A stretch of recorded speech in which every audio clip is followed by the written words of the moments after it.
Om Swastiastu, perkenalkan nama saya Na Agung Gede Krisna Wiguna dengan NIM 23 14 13 10 12. Saya akan membahas kasus tentang perebutan hak atas harta warisan oleh keluarga besar. Yang pertama yaitu ada latar belakang. Dalam sistem hukum waris adat Bali, pewarisan tidak hanya menyangkut harta benda, tetapi juga menyimpan nilai tanggung jawab, adat, dan spiritual.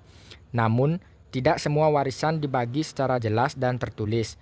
Hal ini sering menimbulkan celah konflik terutama ketika pihak keluarga besar seperti paman, bibi atau sepupu mengklaim memiliki hak atas harta peninggalan dengan alasan telah merawat orang tua atau menjaga tanah leluhur.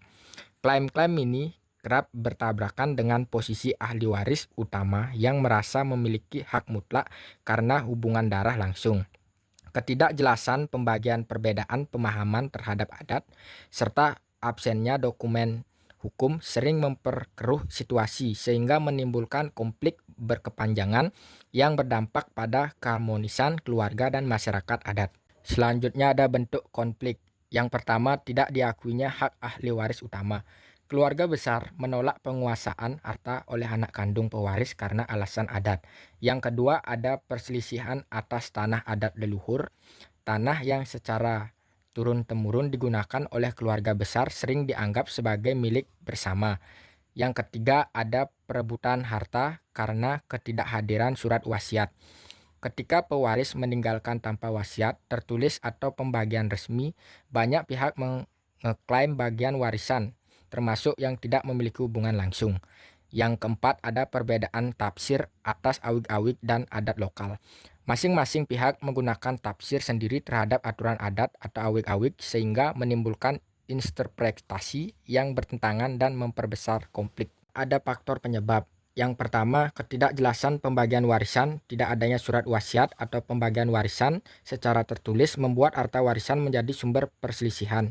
Yang kedua, perbedaan penafsiran hukum adat, beragam tafsir terhadap awik-awik dan aturan adat menyebabkan pihak keluarga besar dan ahli waris berbeda pendapat. Yang ketiga, kewajiban adat dan peran dalam keluarga. Hak waris sering dikaitkan dengan siapa yang menjalankan kewajiban adat atau merawat pewaris, sehingga keluarga besar yang aktif berperan merasa berhak. Yang keempat, pengaruh modernisasi dan hukum nasional. Adanya peraturan hukum negara berbeda dengan adat membuat benturan dalam penentuan hak waris. Yang kelima, ketidakhadiran atau pengasingan ahli waris utama. Ahli waris yang merantau atau meninggalkan desa adat sering kehilangan hak atau klaim keluarga besar atas warisan. Yang keenam, pertentangan kepentingan antar anggota keluarga. Perbedaan kepentingan dan ambisi individu dalam keluarga besar memicu persaingan dalam merebut hak waris sehingga konflik semakin sulit diselesaikan secara damai. Selanjutnya, dampak konflik. Konflik perebutan harta warisan oleh keluarga besar dapat memicu keretakan hubungan antar anggota keluarga yang sebelumnya harmonis. Perselisihan ini juga berdampak langsung pada kelancaran pelaksanaan upacara adat seperti ngaben atau pernikahan yang seringkali tertunda karena belum ada kesepakatan atau warisan. Selanjutnya, tantangan dan harapan. Tantangan. Perebutan hak waris oleh keluarga besar seringkali dipicu oleh adanya dokumen hukum atau wasiat yang jelas dari pewaris. Hal ini diperparah oleh perbedaan penafsiran terhadap hukum adat dan lemahnya literasi hukum masyarakat. Harapan. Meski kompleks penyelesaian konflik masih dimungkinkan dengan mengedepankan kearifan lokal dan musyawarah mufakat. Harapan semua pihak yang bersengketa dapat duduk bersama dibantu oleh peran aktif desa adat sebagai penengah yang adil. Yang terakhir, kesimpulan.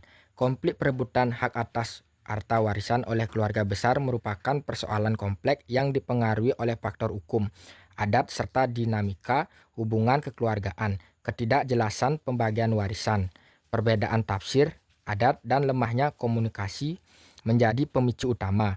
Dampaknya tidak hanya memecah hubungan keluarga tetapi juga mengganggu tatanan adat dan sosial masyarakat.